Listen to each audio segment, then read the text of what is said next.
네, 이렇게 간밤에 있었던 소식들 브리핑을 통해서 전해드렸는데요. 시장 마감 상황 어떻게 됐는지 체크해 보겠습니다. 김민아 캐스터 마감 상황 전해주시죠.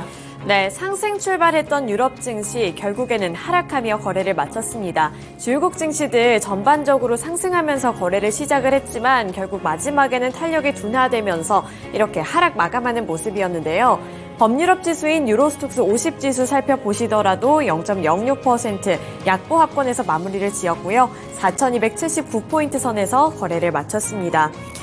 처음에는 미국 연준의 금리 인상이 중단될 수 있다라는 예상과 함께 상승 출발을 했었고 또 여기에 이어서 중국의 경기 부양책에 대한 기대감이 다시 한번 유입됨에 따라 이렇게 상승하는 모습이 연출이 됐는데요. 하지만 이렇게 장 막판으로 갈수록 중국 경기 부양책에 대한 기대감이 조금씩 사그라들기 시작을 했고 또 독일에서 경제 지표가 부진하게 나오면서 영향을 받았습니다. 독일의 7월 수출이 전월 대비 0.9% 감소하는 등 독일 경제에 대한 우려감이 최근 들어 지속이 되고 있는 상황인데요. 독일 경제 같은 경우에는 최근에 CPI도 예상을 했던 것보다 더 높게 나왔기 때문에 이러한 지수에 부담을 주고 있는 상황입니다. 따라서 이번에도 0.06% 하락한 4,279포인트의 종가를 형성했습니다. 네, 이어서 원유 선물 가격 흐름 살펴보겠습니다. 원유 선물 가격 결국에 상승하며 거래를 마쳤고요. 0.5% 오른 85.98달러의 종가를 형성을 했습니다. 장 중반까지만 하더라도 다시 한번 이렇게 탄력이 둔화가 되는 흐름이 나타나기도 했습니다만 다시 한번 힘을 내주면서 85달러 선까지 치솟는 모습이었고요. 어제 같은 경우에도 이제 86달러 선까지 올라가는 등 국제 유가가 강세를 기록을 하고 있습니다. 특히나 전문가들은 이 국제 유가에 대해서 전망치를 상향을 하는 등 좋게 평가를 하고 있는 상황인데요. 이러한 여파에 이번에도 85달러 선 기록을 했다는 점 체크해 보시면 좋을 것 같습니다. 이 감산이 연장이 될 수 있다. 이 부분이 이렇게 모멘텀으로 작용이 되면서 견인을 하고 있는 것으로 파악이 되고 있으니까요. 국제 유가도 함께 살펴보시면 좋을 것 같습니다. 네, 이렇게 유럽 증시 마감 상황과 국제 유가까지 함께 살펴봤는데요. 뉴욕 증시 쉬어간 가운데 어떠한 부분들에 집중을 하면 좋을지 SH인베스트먼트 김선영 연구원 통해서 들어보겠습니다. 네, 연구원님 안녕하세요. 네, 안녕하십니까. 네, 지난밤 뉴욕 증시는 쉬어갔습니다. 어떠한 부분들에 집중하면 좋을까요? 이게 먼저 최근 미국 기업들의 실적 전망이 2년 만에 처음으로 상향 조정되고 대기업들의 CEO들이 실적 발표를 통해 경기 침체를 언급하는 횟수도 4분기 연속 감소하는 등 미국 경제의 연착륙론에 힘이 실리는 모습이라는 분석입니다. 마켓워치는 팩트셋의 자료를 인용해 지난 7, 8월 두 달간 월가 애널리스트들이 올해 3, 4분기 S&P 500 지수 기업에 대한 주당 순이익 전망을 상향 조정했다고 보도했는데요. 팩트셋은 최근 두 달간 주당 순이익 전망치가 상승한 것은 2021년 이후 3, 4분기 이후 2년 만에 처음이라면서 지난 6월 말부터 8월 말까지 주당 순이익 전망치는 0.4%가 상향 조정됐으며 4분기 전망치 역시 같은 기간 0.6% 올랐고 애널리스트들은 작년부터 올해 상반기까지 실적 시즌이 다가오면 대부분 기업의 순이익 전망치를 낮춰온 바 있다고 지적을 했습니다.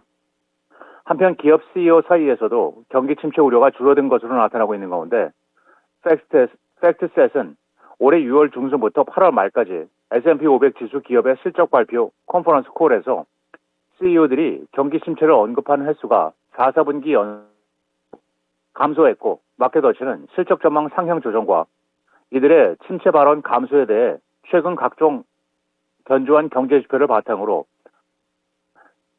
경제 낙관론이 월가에까지 확산된 것이라고 진단하고 있습니다. 다음 소식으로는 나스닥 상장을 앞둔 소프트뱅크 그룹의 반도체 설계업체 ARM의 공모가가 주당 47에서 51달러 수준으로 형성될 것이라는 소식입니다. 해당 공모가에 대한 기업 가치는 약 500에서 540억 달러 정도로 추산이 되고 있는데요. 이것은 비전 펀드로부터 ARM의 지분 25%를 매입할 당시 책정했던 기업 가치 평가의 640억 달러보다 현저하게 낮은 것으로 이번 상장 효과가 기대만큼 크지 않을 것이라는 전망이 제기되고 있는 가운데 로이터 통신은 ARM의 공모가 전망치가 예상보다 낮은 것은 글로벌 스마트폰 수출량 감소와 중국 경기 둔화에 따른 일부 제품 수요 감소 예측에 따른 것이라고 분석했고 블룸버그는 암의 자금 조달액은 최초의 100억 달러에서 50에서 최대 70억 달러로 낮아졌으며 회사 가치 기대 역시 600에서 700억 달러로 이제는 500에서 600억 정도로 떨어졌다면서 암의 상장일이 다가올수록 투자자들이 중국 시장과 스마트폰 시장의 성장 둔화를 우려하고 있으며 AI 열풍 혜택에 대한 기대를 낮추고 있는 것이라고 평가하고 있으며 아스트리스 어드바이저리의 커크 브리넬 애널리스트는 암이 시장 예상보다 높은 매출 감소와 중국에 대한 높은 노출을 보고하면서 투자 설명서 공개가 큰 지지를 받지 못하고 있다면서 암의 가치는 500에서 600억 달러 사이가 현실적인 것이라고 주장하고 있는데요. 현재 암의 연간 매출은 지난 2016년 소프트뱅크 그룹 인수 이후 약 65%가 증가했으며 이것은 같은 기간 전 세계 반도체 매출 증가율 52%보다는 높은 수준이지만 엔비디아의 326% 등 타 반도체 업체 경쟁 업체와 비교한다면 낮은 것이라면서 암의 회계연도 매출의 25%를 차지하는 중국 시장의 성장세가 최근 부진하고 미국과의 갈등이 여전한 것도 나스닥 상장 효과 기대를 낮추고 있다는 분석입니다. 한편 암의 상장 효과가 예상보다 낮다는 분석에도 불구하고 이 회사는 이미 세계 주요 대기업들을 IPO 투자자들로 확보하고 있는데요. 한국의 삼성전자를 비롯해 애플, 엔비디아, 인텔, 알파벳, AMD, 케이던스 디자인, 시놉시스 등이 암의 IPO 투자자로 합류한 바 있습니다.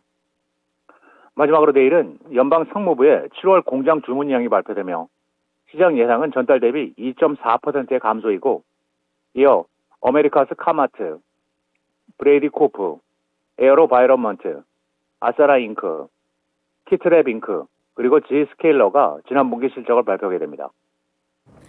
네, 이렇게 뉴욕 증시가 휴장한 가운데 어떠한 포인트들을 보면 좋을지 짚어주셨습니다. 오늘 말씀 고맙습니다. 네, 감사합니다. 네, 이렇게 뉴욕 증시에 대해서도 들어봤고요. 유럽 증시 마감 상황까지 함께 전달해 드렸습니다. 이어서 월요일 시장 국내 증시는 어떻게 마감을 지었을지 코스피 시장부터 살펴보도록 할 텐데요. 코스피 살펴보시면 전반적으로 빨간불이 조금 더 많이 들어온 모습이 연출이 되고 있습니다. 전일 코스피 지수는 이틀 연속 상승하면서 결국에는 2,584포인트의 종가를 형성해냈는데요. 외국인 투자자들의 자금이 많이 들어오면서 이렇게 지수가 견인이 됐습니다. 어제 외국인 투자자들의 자금을 살펴보시면 4천억 원 넘게 들어오면서 외국인들이 이 지수를 이끌었다라고 보셔도 무방할 것 같은데요. 저는 전기전자 섹터 내에서 흐름이 어땠을지 살펴보도록 하겠습니다. 반도체 투톱부터 살펴보도록 할 텐데요. 삼성전자가 0.28% 소폭 올랐고요. SK하이닉스 같은 경우에는 0.67% 하락하며 거래를 마쳤습니다. 삼성전자가 사실은 그 전거래일에 강한 흐름을 나타내주면서 6%대 탄력을 받아 나갔었고 어제 같은 경우에도 장 초반에 다시 한번 추가 상승률을 더 급등하면서 72,900원까지 올라서는 모습이 연출되기도 했는데요. 점차 갈수록 차익 매물이 빠져나가면서 결국에는 0.28% 강보합권 수준에서 마무리 짓는 모습이었고요. 71,200원의 종가를 기록했습니다. 또 SK하이닉스 같은 경우에도 0.67% 밀려나면서 119,200원을 기록을 했는데 장 초반 같은 경우에는 이제 119,700원을 터치하는 모습이 연출이 되기도 했습니다. 하지만 그 이후에 탄력이 급격하게 둔화가 됐다가 마지막에 들어서 다시 한번 저가 매수세가 유입됐다는 점 확인해 보시면 되겠습니다. 낙폭을 줄여 나갔다는 부분도 보시면 좋을 것 같고요. 이제 반도체주들 쪽으로 쏠렸던 수급이 2차 전지주들 쪽으로 다시 몰리는 모습이 연출이 됐습니다. 2차 전지 셋업체들부터 살펴보도록 할 텐데요. LG 에너지 솔루션이 1.53% 상승하면서 53만 원의 종가를 기록을 했습니다. 또 삼성 SDI도 2.35% 오르면서 61만 원 기록을 했고요. LG화학의 경우에도 2.81% 상승하는 흐름을 나타냈는데 LG화학은 2차 전지와 관련이 되어 있지만 그 밖에 화학 섹터로 묶어서 추후에 살펴보도록 하겠습니다. 이렇게 반도체 주들 쪽에서 매수세가 빠져나갔고 그러한 수급이 이쪽 2차 전지주로 갔다는 점도 확인을 해보시면 좋을 것 같고요. 포스코 그룹주들 살펴보도록 하죠. 포스코 퓨처인 보시면 2.32% 상승하면서 44만 1,000원을 터치를 했습니다. 마지막으로 장 막판에 후반부에 들어가서 더욱더 탄력적인 주가 움직임 나타내줬고요. 포스코 홀딩스도 마찬가지입니다. 오후장에 들어서 급등하는 모습 연출이 됐고 59만 원 선의 종가를 형성을 했습니다.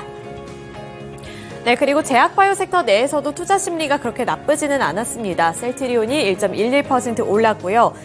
인터넷 플랫폼주들 살펴보시면 네이버가 1.4% 밀려난 가운데 카카오가 0.31%로 강보합권 수준에서 마무리를 지었습니다. 마지막으로 완성차 기업들 살펴보도록 할 텐데요. 완성차 기업들 살펴보시면 현대차가 0.05% 약보합권에서 마무리를 지었습니다. 현대차 살펴보시면 18만 7,300원의 종가 기록을 했고요. 기아의 경우 0.38% 소폭 오르면서 8만 원의 거래를 마쳤습니다. 네, 이어서 코스닥으로 넘어가 보겠습니다. 코스닥 지수는 이틀 연속으로 하락하는 흐름이 나타났는데요. 코스닥에서는 이틀 연속 하락하면서 919.16포인트의 종가가 형성이 됐습니다. 시가총액 상위 종목들 섹터별로 살펴보도록 할 텐데요. 저는 2차전지 소재 종목들 살펴보시면 에코프로 그룹주들 이번에도 급락했습니다. 에코프로가 특히나 5.77% 낙폭이 굉장히 크게 나타났고요. 장 초반에 비해서 마지막에 갈수록 이렇게 낙폭이 더욱더 커지는 모습이 연출됐습니다. 5.77% 하락한 111만 1,000원의 종가 기록해내는 모습이었고요. 에코프로 BM 같은 경우 0.32% 밀려난 30만 7,500원을 기록을 했는데 장중에 약한 흐름을 나타내주다가 마지막에 가서 그래도 낙폭을 축소하려는 시도가 나타났고 따라서 0.32%가량 소폭 밀려나는 데 그쳤습니다. LNF의 경우에는 1.44% 올랐습니다. 1.44% 오른 21만 2천원의 종가를 기록했습니다.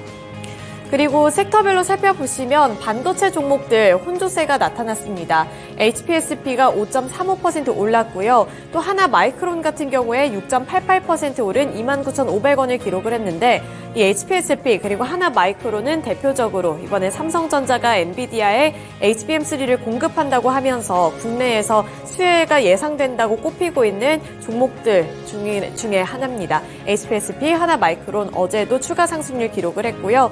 나머지 SFA 반도체라든지 파두 이러한 경우에도 5%에서 7%대까지 상승률을 기록을 했지만 그 밖에 나머지 중소형 관련 종목들 살펴보시면 조정을 받았다는 점도 확인을 해보실 수가 있습니다. 이후 테크닉스가 6.13% 하락한 16만 9,900원을 기록을 했고요. ISC도 4.12% 하락세 연출하면서 9만 3,200원의 종가를 기록했습니다. 그리고 소프트웨어 쪽으로 최근에 매수세가 지속적으로 유입이 되고 있다는 점도 확인을 해보시면 좋을 것 같은데요. AI와 관련해서 모멘텀이 아직 꺼지지 않고 관심을 주고 있다는 점 보시면 좋을 것 같습니다. 워낙에 로봇주들이 가면서 AI 쪽으로도 이렇게 관심이 돌아오고 있다는 점 살펴보실 수가 있습니다. 그리고 마지막으로 포스코 그룹주들 살펴보도록 할 텐데요. 코스닥에서도 포스코 그룹주들 어제 강한 흐름을 나타냈습니다. 보시면 포스코 DX가 12%대로 강세 흐름 기록을 했고요. 58,200원을 터치했습니다. 또 포스코 MTEC 같은 경우에도 5.76% 오른 31,200원을 기록을 했습니다. 네, 이어서 특징주로 넘어가 보도록 하겠습니다. 특징주로 이제 정유 화학주들 살펴보도록 할 텐데요. 제가 앞서서 LG화학을 2차전지 주이기도 하지만 정유 화학주로 엮어서 살펴보겠다고 말씀을 드렸는데 LG화학 2.81% 상승을 했고요. 마지막으로 갈수록 상승폭은 더욱더 커졌습니다. 58만 6천원의 종가를 기록해냈고요.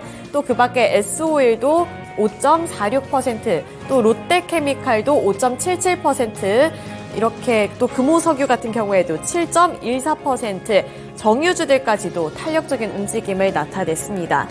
이렇게 정유화학주들이 오를 수 있었던 것은 국제 유가가 고공행진을 하고 있고 앞으로의 전망치도 상향되는 흐름을 나타냈기 때문인데요. 이러한 영향에 이렇게 정유주들 쪽으로도 수혜가 예상된다는 분석과 함께 급등해주는 모습이 연출이 됐습니다. 로이터 서베이 에너지 시장 애널리스트들은 내년 국제유가 전망치를 상향 조정을 했는데요. 이 해당 서베이에서 유가 전망치가 상향 조정된 것은 4개월 만입니다.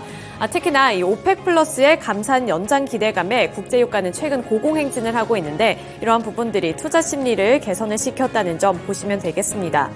특히 사우디아라비아는 유가를 띄우기 위해서 매일 100만 배럴씩 감산을 해왔는데 4분기에도 같은 기조를 유지할 것이라는 전망이 지배적인 상황이고요. 흥미로운 것은 이 사우디아라비아의 움직임이라는 애널리스트들의 분석도 살펴볼 수가 있었습니다. 특히나 네옴시티를 짓는 상황에서 사우디아라비아 쪽에서 이렇게 유가를 좀 높게 책정을 해야만 된다라는 분석과 함께 국제 유가를 향한 전망도 계속해서 올라가고 있는 것으로 파악이 되고 있는데요.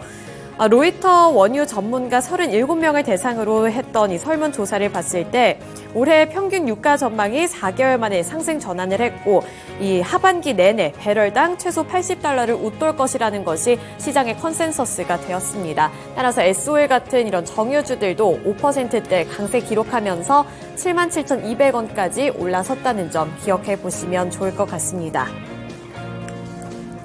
네, 이어서 다음 섹터 살펴보도록 하겠습니다. 그 다음 특징주로는 로봇주들 살펴보도록 할 텐데요. 로봇 테마로 묶어서 함께 살펴보도록 하죠. 네, 로봇 테마로 살펴보시면 SBB테크가 23.6% 올랐고요. 56,300원에 거래를 마쳤습니다. 또 SBB테크뿐만 아니라 SPG 같은 경우에도 14.55% 올랐고요. 스맥의 경우에도 11.71% 올랐습니다. 그 밖에 이삭 엔지니어링 같은 경우에도 29.97%로 상한가 기록해내면서 13,270원의 종가를 형성해내는 모습이었는데 특히나 이 SBB테크 같은 경우 23%대로 강세를 기록했습니다. 전문가들은 이 SBB테크에 대해서도 감속기와 관련해서 시장의 주목을 많이 받을 것이다. 로봇 시장이 커지면 커질수록 또 주목을 해보면 좋을 만한 그러한 세부적인 섹터라고 보고 있습니다. 이러한 부분들도 체크를 해보시면 좋을 것 같고요. 또 대동그룹주들도 이번에는 로봇과 관련되어 있는 모멘텀에 이렇게 급등을 했습니다. 대동이 29.93%, 대동기어가 20.03% 오르는 모습이 연출이 됐는데요. 이는 대기업들이 연이어서 이 로봇 시장에 진출을 하겠다는 소식을 밝히면서 이쪽으로 매수세가 큰 폭으로 들어왔다고 보시면 될 것 같습니다. 우선 국내에서는 두산 로보틱스의 IPO를 앞두고 있죠. 따라서 수혜주 찾기에 분주한 모습이 나타났고요. 또 삼성, 한화그룹이 로봇 산업 진출을 본격적으로 선언을 하면서 로봇 관련 섹터에서 강세 흐름이 나타났습니다. 그리고 대동 같은 경우에는 포스코 그룹과 함께 맞손을 붙잡고 특수환경 임무 로봇을 개발하겠다라는 소식도 밝혀왔고요. 제철소 자율작업 로봇을 투입하겠다라는 소식이 불거지면서 대동 같은 경우에도 장 초반부터 이렇게 상승세를 그려나가더니 점차 이렇게 상승폭을 더욱더 확대해 나가는 모습이 연출이 됐습니다. 대동 기어도 마찬가지로 이렇게 장 막판으로 갈수록 더욱더 탄력적인 움직임이 나타났다는 점 확인해 보시면 좋을 것 같습니다. 네, 이렇게 특징주들까지 함께 알아봤고요. 지금까지 글로벌 증시 마감 상황이었습니다.